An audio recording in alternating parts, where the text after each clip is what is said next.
আমি মোহাম্মদ ইকবাল হোসেন, ইউনিয়ন পরিষদ প্রশাসনিক কর্মকর্তা, ২ নং বাগালী ইউনিয়ন পরিষদ, কয়রা, খুলনা।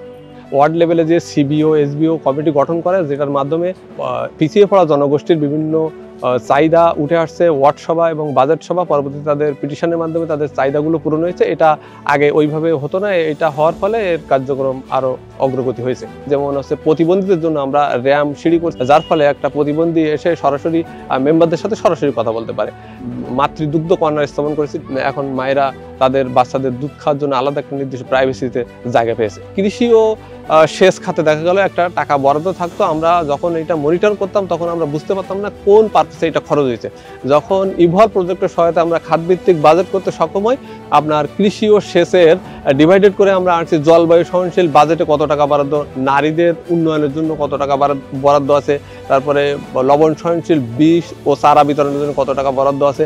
এরকম যখন হয়েছে তখন আমরা কি করতে পারছি, তাদের নির্দিষ্ট টাকা ব্যয় করে তাদের উপকার করতে আমরা সক্ষম হয়েছি। ইভলভ প্রজেক্টের সহায়তা আমরা উন্মুক্ত বাজেট সভা, ওয়ার্ড সভা, তারপরে ইউনিয়ন পরিষদ বিভিন্ন সভা করে থাকি। দেখা গেল কি আগে আমাদের 40% 50% টাকা আদায় হতো, কিন্তু কর মেলা সেবা হওয়ার কারণে আমাদের এইটা বাড়লে যে টাকাটা হয়, আমরা যে খাতভিত্তিক যে বাজেটটা ধরেছিলাম সেইটাকে আমরা বাস্তবায়ন করতে সক্ষম হই।